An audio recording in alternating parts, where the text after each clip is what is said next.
Hello සුබදසක් හැමෝටම දෙවල හැමෝම නැවතත් පිළිගන්න අපේ KD Jayakody YouTube channel එකට. ඉතින් අපි යමු ඉක්මනටම scene 2 එකට නැත්නම් screen එකට. ඉතින් screen එක මොනවද තියෙන්නේ? මොකුත්ම නැහැ. කො ෆෝල්ඩ් එක openද? නැහැ. හරි. එහෙනම් කොහොමද අපි project එක open කරගන්නේ? හරි. අපි ආයේ web projects යනවද? නැහැ. අවශ්‍යතාවයක් නැහැ. මොකද අපි කලින් වැඩ කරගෙන හිටියේ අපි මේ අදාළ project එකේ. හරි. ඉතින් මම මොකද කරන්නේ? code කියලා type කරා. මෙන්න මේ enter එකේ බොට පස්සේ ඔන්න මගේ project එක මට අවශ්‍ය විදිහට project 2 කියන එක මේ විදිහට open වෙනවා. මොනත් එක්කද කලින් open කරන් හිටිය files ටිකත් එක්ක සහ මං හදපු folder එක සහ files එක්ක. ඉතින් දැන් මම මෙන්න මෙතන ඉද්දි හිතන්න මගේ project එකේ මේ folder එක ගොඩක් ලොකු path එක දිග path එක තියෙන්නේ කියලා. ඉතින් එතකොට මට මෙහෙම වගේ තැනකට ගිහිල්ලා වගේ මේ lacing on කරගන්න බෑනේ, open කරගන්න බෑනේ. ලොකු වෙලාවක් යනවා. ඉතින් ඒ වෙලාව ඉතුරු කරගන්න මට පුළුවන් method එකක් තමයි, trick එකක් තමයි. මෙන්න මේ අදාළ file එක උඩ right click කරලා හරිද? ඊට පස්සේ මේකේ තියෙනවා reveal in file explorer නැත්නම් shift එකයි alt එකයි r එකයි ඔබන්න කියලා තියෙනවා. හරිද? මෙන්න මේක click කරලා පස්සේ අපිට ඒ අදාළ project එක තියෙන folder එක අපිට open වෙනවා. ඉතින් හරි ලේසි, හරි පහසුයි. ඉතින් මේක තමයි අපේ ඊළඟ training එක. දැන් ඔන්න ඔය ටික කරාට පස්සේ බලන්න අපිට index.html එක ඔය විදිහට වදින ගමන් හරිද? මේ විදිහට තියෙන ගමන් අපිට පුළුවන් HTML code type කරන්න. හැබැයි කලින් වගේ නෙමෙයි, දැන් ගොඩක් වෙනස්. මොකද්ද? අපි HTML type කරලා හරිද? මෙහෙම ගහද්දී අපිට automatically end tag එකක් වදිනවා. ඔයාගේ end tag එක වදින්න නැත්නම් ළමයි හරිද? පොඩි ප්‍රශ්නයක් තියෙන එකම දේ. මෙන්න මෙතන තියෙනවා extensions කියලා කතන්දරයක්. මේ තියෙන්නේ extensions control shift x ගාවුවාම අපිට එන්න පුළුවන්. extensions වල මගේ දැනට install වෙලා තියෙන extensions තමයි මේ තියෙන්නේ. ඉතින් ඔයාලට පුළුවන් මෙන්න මේ දේවල් ටික install කරගන්න. මගේ නම් ගොඩක් තියෙනවා. හැබැයි ඔයා දැනට install කරගන්න ඕනේ දේවල් මම කියන්නම් නිකන්. හරි. එකක් තමයි මෙන්න මේකේ bracket pair colorizer 2 කියන එක. හරිද? bracket pair colorizer 2 ඊළඟට ආයවට ඕන වෙනවා ළමයි prettier කියන එක. මෙන්න මේක ඕන code format එක prettier. හරිද? ඊළඟට තව ගත්තොත් එහෙම මං හිතන්නේ එච්චරයි දැනට. හරිද? ඔයාලා අනිත් දේවල් අවශ්‍ය වෙන්නේ නැහැ.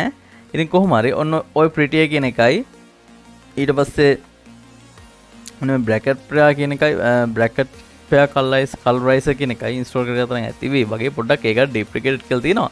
නමුත් මට හිතා ගන්න බෑ, මට මතක නැහැ මොකද්ද මේකෙන් මේක automatically close වෙන්නේ නැහැ කියලා. මොකද මම මේ already install කරලා මම පාවිච්චි කරන දෙයක් නේ.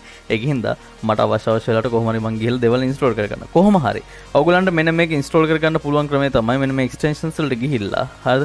ගියාට පස්සේ ඔයගොල්ලන්ට පුළුවන් මෙන්න මෙතන search කරන්න ඒ අදාළ tool එකේ නම. උදාහරණයක් විදිහට හිතන්නකෝ format කියලා. හරිද? format කියලා search කරොත් එහෙම ඔයාට මෙන්න මේ වගේ search වෙනවා. search වුණාට පස්සේ මෙන්න මේ අදාළ එක click කරලා නැත්නම් මෙතන install කියලා බටන් එකක් තියෙනවා. අන්න එක click කරන්න විතරයි තියෙන්නේ. ඒක install වුණාට පස්සේ ඒ format එක හරි මුකෙන් හරි ඒ අදාළ extension එකකින් වෙන කාර්යය වට වෙනව බලා ගන්න පුළුවන්. හරි. දැන් කොහොමද ඔක්කොම install වුණාට පස්සේ අපි වැඩ කරන්නේ? හරි. බලන්න HTML කියලා ගැහුවට පස්සේ අපිට මෙන්න මේ විදිහට suggest කරනවා. ඕන HTML දෝ මම කියලා enter ගියවට පස්සේ HTML කියන එක පිරෙනවා. සහ මම මේක වැහුවට පස්සේ automatically HTML code එක close වෙනවා. හරිද? ඉතින් මම හිතන්නේ මම screen එක share කරන් ඉන්නේ. හරි. ඊට පස්සේ මම head එක ගැහුවොත් එහෙම head එක close වෙනවා. මම head එක ඇතුළේ title එක ගැහුවොත් එහෙම title එක close වෙනවා. හරිද? ඊට පස්සේ body එක ගැහුවොත් එහෙම body එක close වෙනවා. හරි ලේසිනේ. හරි. ඉතින් ඒ වගේම තමයි මට තව ගොඩක් දේවල් එනවා. නමුත් ඒව මම කොහොමද ගන්න කියලා ඉස්සරහ කියා දෙන්න. හරි. මම title එකට දැන් දෙනවා ළමයි hello Sri Lanka කියලා. ආඩම්බරටක් නේ. හරි. ඉතින් hello Sri Lanka කියලා දුන්නාට පස්සේ ළමයි හරිද බලන්න ඔයාට දැන් ඔයාගේ folder එකේ තියෙන මේ file එක තියෙනවනේ. ඒ file එක double click කරලා open කරලා බලන්න පුළුවන් hello Sri Lanka කියලා වැටලා තියෙනවා. හරි පහසුයි. හරිද? hello Sri Lanka කියලා වැටලා තියෙනවා. හරි. ඉතින් ඔන්න අපේ visual code edit එකකින් කරපු පළවෙනි project එක. හරි. දැන් මම මෙතනම h1 කියලා ගහලා හරිද? මේකේ type කරනවා hello Sri Lanka කියලා මෙතන. හරිද? බලන්න body එක ඇතුලේ h1 කියලා ගහලා ඒ type කරපු එක හරිද අපිට බලාගෙන නම් අපිට අර වගේ දෙම open කරන්න පුළුවන්. අන්න එතකොට අපිට මෙන්න මේ විදිහට පෙන්නනවා. හරිද? ඉතින් කලින් වගේ මෙන්න මේ ක්‍රමයට දාගන්නත් පුළුවන්. නමුත් මේ ක්‍රමයට දාගත්තට පස්සේ ඔයාට අර visual code editor එකේ හරියට මේ තියෙන view එක බලා ගන්න බෑ සහ අපිට ඒක අවුල් වෙනවා. ඉතින් මේකෙන්ද full screen තියාගෙන හැමතිස්සම Windows key එකයි tab එකයි පාවිච්චි කරලා. හරිද? Windows key එකයි tab එකයි නෙමෙයි alt එකයි tab එකයි පාවිච්චි කරලා මෙන්න මේ එහාට මෙහාට මාරු වෙන්න පුළුවන්. හරිද? alt එක ඔබාගෙන tab එක ඔබන්න. හරිද? එතකොට ඔන්න ඔහොම මාරු වෙන්න පුළුවන්. හරි. ඒක තමයි අපිට ඊළඟට තියෙන ලේසි ක්‍රමය. හරි. ඕකේ. දැන් index.html හරි. ඔන්න ඔය කතන්දරේ තියෙනවා. කොහොමද ඕල්ට් එකයි මේකයි බුහම හරි. ඔන්න F5 අපේ output එක. දැන් මට ඕනේ මෙන්න මේ title එක මැදට ගන්න කියලා හිතන්නකෝ. මම මොකද කරන්න ඕනේ? හරි. මෙන්න මෙහෙමයි. මෙන්න මෙතන ඉස්සරහට h1 කියන එකට ඉස්සරහට මට පුළුවන් send කියලා tag එකක් තියෙනවා ළමයි. හරිද? අන්න ඒ send කියන tag එක මෙන්න මේ විදියට wrap කරන්න. ඒ කියන්නේ send කියන tag එක දෙපැත්තේ. ඒ කියන්නේ h1 එක දෙපැත්තෙන් මට මෙන්න මේ විදියට තියලා wrap කරන්න පුළුවන්. ඊට පස්සේ මං ගිහලා F5 බුත් එහෙම මට මෙන්න මේ විදියට මේක මැදට ගන්න හැකියාවක් තියෙනවා. හරි. ඕකේ. ඊළඟට මට ඕනේ කියලා හිතන්න. හරිද? පැරග්‍රාෆ් එකක් ටයිප් කරගන්න. හරි. පැරග්‍රාෆ් එකක් ටයිප් කරගන්න ඕනේ. හරි. මම ඒකට Google එකට ගිහලා ළමයි. හරිද? ශ්‍රී ලංකා ගැන තියෙන පැරග්‍රාෆ් එකක් ගන්නවා.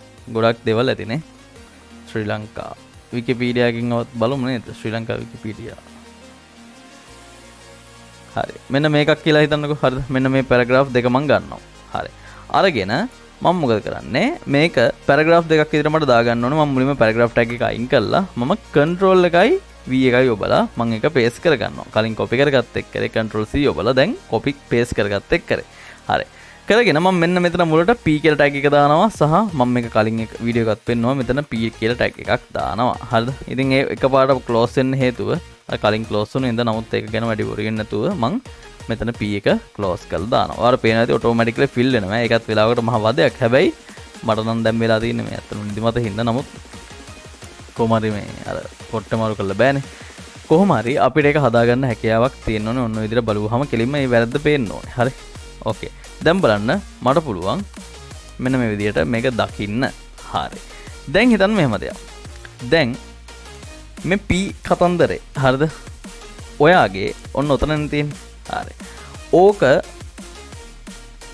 ඔයාලා මැදට ගන්න ඕන කියලා හිතන්න. හරිද? මැදට ගන්න ඕන නම් මොකද කරන්නේ? මෙන්න මේ P tag දෙකම මුලට send කියලා tag එකක් දාන්න පුළුවන්. හරිද? ඊට පස්සේ ඉවර වෙන send tag එක දාන්න ඕන කොහෙද? මෙන්න මේ අන්තිම P tag එක ඉවර වෙන point එකට. ඒ ටිකට දාලා ඔයා මොකද කරන්න ඕනේ? browser එක refresh කරලා බලන්න. අන්න එකත් මැදට ඇවිල්ලා තියේවි. තේරෙනවද මම කියන්නේ? හරි. ඔන්න ඔහම තමයි අපි මැදට නැත්නම් center කරන්නේ. අපිට අවශ්‍ය දේවල්. ඉතින් image එකක් වුවත් අපිට ඉස්සරහට center කරන්න පුළුවන් ඔන්න ඔය විදියට. හරි. ඊළඟට එහෙනම් අපි ඊළඟ පාඩමේදී tables ගැන කතා කරමු. එහෙනම් හැමෝටම සුබ දවසක්.